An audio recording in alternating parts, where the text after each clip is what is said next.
கிறிஸ்துவுக்குள் பிரியமானவர்களே, ஆண்டவராய் இயேசுவின் நாமத்தினாலே உங்களை நான் வாழ்த்துகிறேன். எல்லாம் சந்தோஷமாக இருக்கீங்களா? ஒவ்வொரு வாரமும் செவ்வாய்க்கிழமை இந்த 7:30 மணிக்கு இந்த தியான நிகழ்ச்சியில் கலந்து கொண்டு தேவனுடைய ஆசீர்வாதத்தை பெற்றுக்கொள்ளுங்கள்.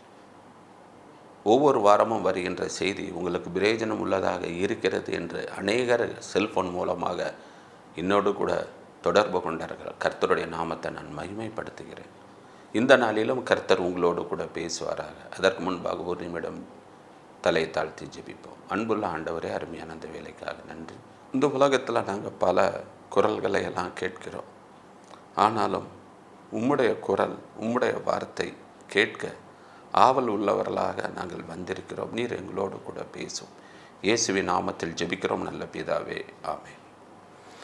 1 கொரிந்தியர் 11:31. 1 கொரிந்தியர் 11:31. நம்மை நாமே நிதானித்து அறிந்தால் நாம் நியாயந்தீர்க்கப்படுவோம். நம்மை நாமே நிதானித்து ஆராய்ந்து அறிந்தால் நாம் நியாயந்தீர்க்கப்படும். யாராலேயும் நம்மளை நியாயந்தீர்க்க முடியாது. நீ இந்த தப்பு பண்ண, உன்னால தான் இதாயிருச்சு. மற்றவங்க நம்மளை கை நீட்டி பேச முடியாதான். அப்படி பேசாமல் இருக்கணும்னா நம்ம ஒவ்வொரு நாளைக்கு ஒவ்வொரு ஸ்டெப்பும் பேசுகிற பேச்சு, செய்கிற காரியம் நிதானித்து ஆராய்ந்து அறியணுமா. இந்த விளையாட்டுலேயே ரொம்ப கவனமாக விளையாடுறது எதுனா இந்த செஸ் விளையாட்டு. இந்த செஸ் விளையாடுறவங்கள பார்த்திங்கன்னா இப்படியே யோசிப்பாங்க. ஒரு காயை நவுத்தி வைக்க 5 நிமிஷம் ஆகும். அதுவரை அவங்க பொறுமையாக இருப்பாங்க. இந்த காயை எங்கே வச்சா இவன் வந்துடுவான், இது அப்படி போனால் இது வந்துடும், அது வந்துடும், இவன் அடிச்சிருவான். அப்படியே யோசிப்பாங்க. விளாட்றவங்களும் நிதானமாக பொறுமையாக சீக்கிரம் நவுட்டி வைப்பான்னு சொல்ல மாட்டாங்க. ஒரு விளையாட்டுக்கே அவ்வளவு நிதானித்து ஆராய்ந்து அந்த காயை நகர்த்தும் போது நம்ம வாழ்க்கையில் நம்ம செய்கின்ற ஒவ்வொரு காரியத்தையும் நாம் நிதானித்து ஆராய்ந்து அறியணும்.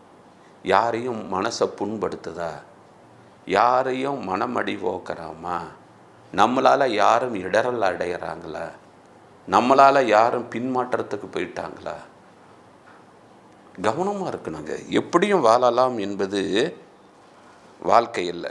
நீங்கள் இந்த 32ஆம் வசனத்தில் நாம் நியாயம் தீர்க்கப்படும் பொழுது உலகத்தோட ஆக்கினைக்குள்ளாக தீர்க்காதபடிக்கு கர்த்தராலே சிட்சிக்கப்படுகிறோம். இந்த உலகத்தில் நம்மளுக்கு எதுக்கு சிட்சை வருது?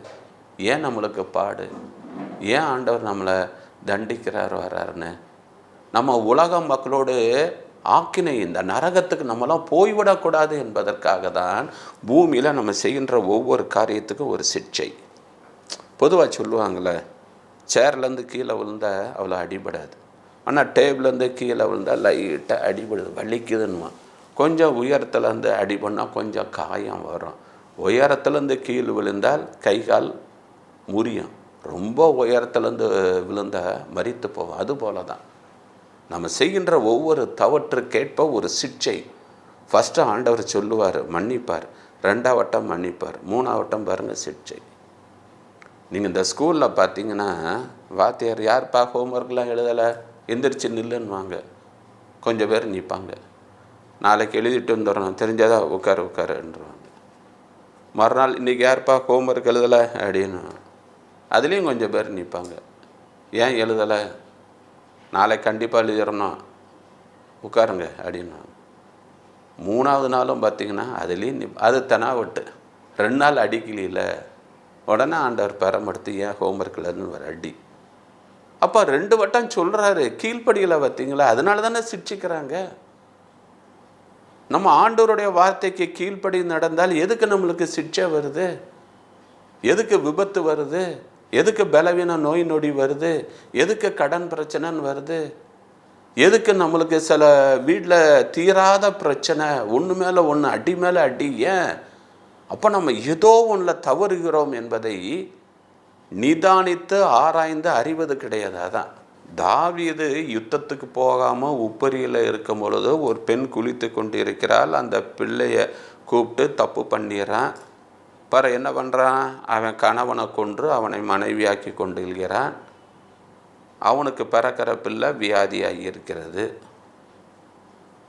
கொஞ்சம் யோசித்து பாருங்களேன். அப்போ அதுவரை அவனுக்கு அது தப்பாக தெரில. அவன் எத்தனை பிரமாணத்தை மீறான் பார்த்தீங்களா? கடைசியில் அவனை முதல்ல கொலை செய்கிறான், விபச்சாரம் பண்ணுறான், பிறர் பொருளை இச்சிக்கிறான். ஏன் அவனுக்கு எல்லாம் பிரமாணம்லாம் தெரியும்ல, தெரிந்திருந்தான் அவன் என்ன செய்கிற, நிதானித்து ஆராய்ந்து அறியலை. நான் ராஜா, நான் என்னன்னாச்சும் செய்வேன், யார் எனக்கு என்ன செய்ய முடியும், ஒரு துணிகரம். ஆனால் அங்கே நாத்தான் உள்ளே வருவதை பார்க்கிறோம். அங்கே ஒரு கதை சொல்கிறான். என்ன கதை? ஒருவனுக்கு 100 ஆடுகள் இருக்கிறது, எதிர்த்து விட்டு குடியானவனுக்கு ஒரே ஒரு ஆடு. அந்த பணக்காரனுக்கு ஒரு கெஸ்ட்டு வராங்க. அப்போ விருந்துக்கு இந்த 100 ஆட்டிலேருந்து ஒரு ஆட்டை எடுக்கலை. இந்த ஏழை குடியானவன்கிட்ட ஒரே ஒரு ஆடு இருக்கிற அல்லவா, அந்த ஆட்டை அவன் அடித்து புசிக்கிறான். உடனே தாவீதுக்கு கோபம் வருது. அவன் கொல்லப்பட வேண்டும், அவன் வீடு எருக்கலக்கப்பட வேண்டும். நாத்தான் சொல்கிறான், அவன் நீதான்ப்பா, நீதான்.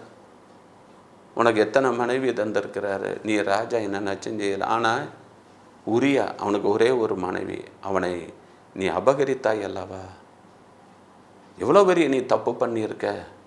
அவன் மட்டும் நிதானித்து ஆராய்ந்து அறிந்திருந்தால் உரியா செத்திருக்க மாட்டான், அந்த பிள்ளை செத்திருக்காது. கிறிஸ்துவுக்குள் பிரியமானவர்களே, ஒரு பாவரிக்கை ஏறெடுக்கிறான்.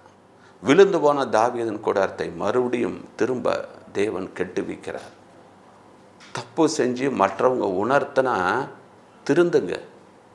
யார் தான் யோக்கியமாக இருக்கா, அந்த அவனு தான் செய்கிறேன், இவனு தான் செய்கிறேன், என்னை கண்டிக்க நீ யார், பேசாதீங்க. ஆண்டவர் யார் மூலமாவது உணர்த்துவார். உணர்த்தாச்சுன்னா நீங்கள் கீழ்ப்படிங்க, ஆண்டவர்கிட்ட பாவரிக்க பண்ணுங்க. அடுத்தது பார்த்திங்கன்னா 1 சாமுவேல் 15ஆம் அதிகாரம் 15ஆம் வசனத்தில் இங்கே ஒருத்தன் உணரலை. அது யார்? சவுல். அவர் என்ன சொல்கிறார் இங்கே என்ன பண்ணுறாருன்னா, எப்பா யுத்தத்துக்கு எல்லாம் கரெக்டாக இருக்கீங்க, நீ இரு, நான் வந்த பிறகு பலி செலுத்திக்கலாம் அப்படின்னு. ஆனால் இங்கே என்ன பண்ணுறான், சூழ்நிலைகளை பார்த்து சாமுவேல் வர தாமதமாக நீ பலி செலுத்த ஆரம்பிச்சிட்டான். பலி செலுத்தி கொண்டு இருக்கும்போதே சாமுவேல் புத்தீனமான காரியத்தை செய்தேன். உன்னை யார் பலி செலுத்த சொன்னார்? ராஜானா ராஜா வேலையை மட்டும் பாரு, பலி செலுத்துறது பிரதான ஆசாரியன் ஆகிய ஏன் வேலையை உன்னை யார் செய்ய சொன்னது? சொன்னார், உன் ராஜபாரம் கிழிக்கப்படும், அவ்வளோதான், முடிஞ்சது, வேற ஒருவனுக்கு கொடுக்கப்படுகிறது. கழுதையை தேடிக்கொண்டு போன அந்த சவுலுக்கு உடைய ராஜபாரம் 1 வருஷம் தான் தங்கிச்சு. ராஜபாரம் கிழிக்கப்பட்டது. இதில் என்ன தப்புனா, ஆமாம் சாமியால் நான் தப்பு பண்ணிட்டேன், மன்னிச்சுக்கங்கன்னு மன்னிப்பு வாங்கலாம். உன்னை யார் தாமதமாக வருது? நீ தாமதமாக வந்ததுனால தான் தீர்க்கதரிசியை குற்றப்படுத்துகிறான். இன்றைக்கி நிறைய பேர் செய்கிற தப்பை செஞ்சுட்டு மற்றவங்களை குற்றப்படுத்துறது. இது எங்கே வந்தது? ஏதேன் தோட்டத்தில் ஆரம்பித்தது. ஆதாம் ஏன் இந்த பழத்தை சாப்பிட்டா? ஆமாண்டவரே நான் மன்னிச்சிருங்க, நீங்கள் என்கிட்ட தான் சொன்னீங்க, நான் தப்பு பண்ணிட்டேன். தன் குற்றத்தை உணரலை. இந்த எனக்குன்னு ஒருத்தியை கொடுத்தீர ஏவாள், இவா தான் காரணம்னு. ஏவாளும் ஏமா இதை செஞ்சேன்னு இந்த இருக்குல்ல சர்ப்பம், இதுதான். ஒருவர்கள் குற்றப்படுத்தினால்தான் தோட்டத்தை விட்டு விரட்டப்பட்டார்கள். ஒரு ஆள் ஒன்று சொன்ன அதை கேளுங்க. தாவீது உணர்ந்தான், ஆனால் சவுல் உணரவில்லை.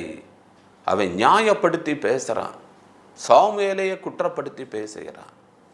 அடுத்ததாக நாம் என்ன பார்க்கிறோம் பார்த்திங்கன்னா, லூக்கா 15ஆம் அதிகாரம் 28ஆம் வசனத்தில் இவன் உணர்றான்.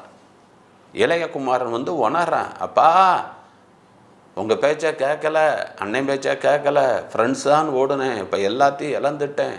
அவன் புத்தி தெளிந்த போது தன் தகப்பனை நினைக்கிறான். அப்பா பரத்துக்கு விரோதமாக உமக்கு விரோதமாக நான் பாவம் செய்தேன். ஜெபம் பண்ணுறான், உணர்றான், தப்பு பண்ணிட்டேன், சொத்தெல்லாம் இழந்துட்டேன், இப்போ சாப்பாட்டுக்கு வழி இல்லை, எங்கள் அப்பாட்ட போவேன், மன்னிப்பு கேட்பேன், குமாரனாக வைத்து கொள்ளாவிட்டாலும் ஒரு வேலைக்காரனாக வைத்து கொள்வேன் என்று தன்னை தாழ்த்தி ஜெபம் பண்ணி தகம்பட்ட வாரான். இன்னைக்கு எத்தனை பேர் உணர்றான், இந்த கடன் பிரச்சனைக்கு யார் காரணம்? என் குடும்பத்தில் இவ்வளோ பிரச்சனை வர்றது காரணம் என்ன? ஏன் நம்மளுக்கு ப்ரொமோஷன் கிடைக்கல? எனக்கு ஏன் இன்னும் இன்க்ரிமெண்ட்டு இன்னும் கிடைக்கல? இன்னும் எனக்கு ஏன் ட்ரான்ஸ்ஃபர் ஆகிற கிடைக்கல? உணருங்க, திருந்த வேண்டியதை திருந்துங்க, சரிப்படுத்த வேண்டியதை சரிப்படுத்துங்க. லூக்கா 18:13 பாருங்க, இந்த ஆயக்காரன் உணர்றான், நான் ஒரு பாவி, தலையை குனிறான், மார்பில் அடித்துக்கிறான், பாவி ஆக என் மேல் கிருபையாயிரும். பாவத்தை உணரணுங்க. தப்பிதங்களை உணரணும். தான் யோகிய, நான் தான் எல்லாம் கரெக்டு, வேண்டாம் அந்த வார்த்தைகள்லாம் கிறிஸ்துவுக்குள் பிரியமானவர்களே, அப்போஸ்தலர் 8:24 அவன் பார்க்குறான், பேதுரு கையை வச்சா பரிசுத்தாவி கிடைக்குது. அவன் நினைக்கிறான் இது மனுஷனுக்கு எல்லாத்துக்கும் வரதா, நானும் கையை வச்சா அந்த பரிசுத்தாவியை கிடைக்கணும்னு பேதுருட்ட அதுக்கு எவ்வளோயா காசு வேணாம் வாங்கிக்கோங்க. உடனே அவன் சொல்கிறான், நீ தேவனுடைய வரத்தை பணத்தினால் பெற்றுக்கொள்ளலாம் என்று நினைத்தாயோ என்று அங்கே ஒரு சாபமான வார்த்தைகள். உடனே அவன் உணர்றான், தப்பு, இது என் மேலே வராதபடி அவன் வேண்டிக் கொள்கிறான். உடனே ரைட் போ. கிறிஸ்துவுக்குள் பிரியன எல்லாரும் நம்ம சில நேரம் மாம்சத்தில் தப்பு பண்ணுறோம், தவறு பண்ணுறோம். யாராவது சொன்னால் உணருங்க, அதுக்கு கீழ்ப்படிங்க, ஆண்டவர்கிட்ட மன்னிப்பு கேளுங்க. நீ சொல்லி நான் கேட்கவா, நீ பெரிய யோக்கியனாக்க, எவன் தான் யோக்கியமாக இருக்கான் அப்படின்னு மற்றவங்க மேலே பழி போடாதீங்க. செஞ்ச தப்பை நியாயப்படுத்தி பேசாதீங்க. யார் செஞ்சாலும் தப்பு தப்பு தாங்க. அதில் ஒரு தெளிவு உங்களுக்கு உண்டாகட்டும். கிறிஸ்துவுக்குள் பிரியமானவர்களே, இந்த மாதிரி நிறைய சொல்லிக்கிட்டே போகலாங்க. யாரெல்லாம் உணர்ந்தாங்க, யாரெல்லாம் உணரல அப்படின்னு சொல்லிக்கொண்டே போகலாம். அதனால தான் பார்க்கிறோம் எபேசியர் 5:10 கர்த்தருக்கு பிரியமானது என்ன என்பதை சோதித்து பாருங்கள். சோதிங்க, இது கர்த்தருக்கு பிரியமா, இது கர்த்தருக்கு பிரியம் இல்லையா, இது கர்த்தருக்கு சித்தமா, இது கர்த்தருக்கு சித்தம் இல்லையா. மத்தேயு 7:21-24 பாருங்கள். என்னை நோக்கி கர்த்தாவே கர்த்தாவே என்று சொல்லுகிறவன் பரலோக ராஜ்யத்தில் பிரவேசிப்பதில்லை. ஆண்டவரே, உம்முடைய நாமத்தினாலே தீர்க்க தரிசனம் உரைத்தோம், உம்முடைய நாமத்தினாலே வியாதிசரெல்லாம் சுத்தமாக்கணும்.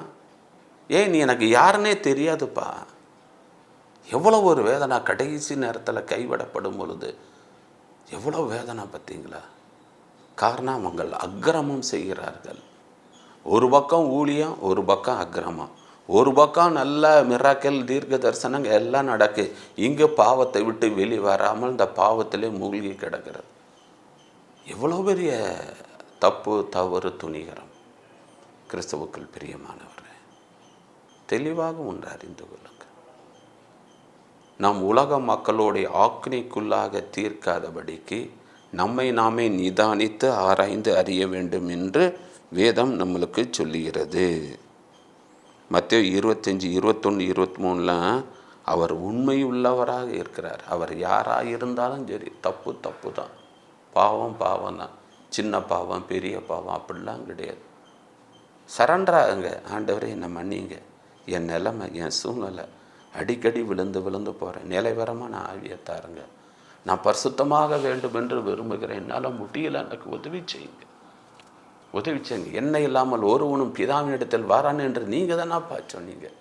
எவன் மீது இறக்க சித்தமாக இருப்பானோ அவன் மீது இறக்க சித்தமாக இருப்பேன் என்று நீங்கள் தானப்பா சொன்னீங்க. நீங்கள் எனக்கு உதவி செய்யுங்கப்பா. அவரை நோக்கி பிரார்த்தனை செய்வோமா? கர்த்தர் நம்மளுக்கு உதவி செய்வோம். ஜெபிப்போம். அன்புள்ள ஆண்டவரே, அருமையான அந்த வேலைக்காக உமக்கு கொடான கொடி ஸ்தோத்திரம் செலுத்துகிறோம் ஆண்டவர். அப்பா, நாங்கள் இன்னைக்கு தியானித்தபடி நம்மை நாமே நிதானித்தறிந்தால் நாம் நியாயம் தீர்க்கப்படும் என்ற வசனத்தின்படி ஒவ்வொரு சூழ்நிலையில் நாங்கள் நிதானித்து ஆராய்ந்து அறிய எங்களுக்கு நீர் கிருபை தளி. நாங்கள் நியாய பிரமாணத்துக்கு நீங்களாக்கப்பட்டிருப்பதனால் பாவம் எங்களை மேற்கொள்ளாது. ஆவியினால் பிறந்தவன் பாவம் செய்யான் என்ற வேதத்தில் வாசிக்கிறோம். அப்பா, நாங்கள் பாவம் செய்யாதபடி உமக்கு பிரியமானவற்றை செய்யணும், உமக்கு சித்தமானவைகளை செய்யும். அதுக்கு நீர் எங்களுக்கு அனுகிரகம் பாராட்டும். நீங்கள் அப்படி செய்ய கிருபைக்காக நன்றி. ஆசீர்வதியும் வழி நடத்தும். இயேசுவின் நாமத்தில் ஜெபிக்கிறோம் நல்ல பிதாவே, ஆமென். கிறிஸ்துவுக்குள் பிரியமானவர்களே, இந்த செய்தி மிகவும் பிரயோஜனம் உள்ளதாக இருக்கும் என்று நான் நினைக்கிறேன். உங்களுடைய ஜெப தேவைகளை எங்களுக்கு தெரியப்படுத்துங்கள். நாங்கள் உங்களுக்காக ஜெபிக்கிறோம். God bless you. God bless you.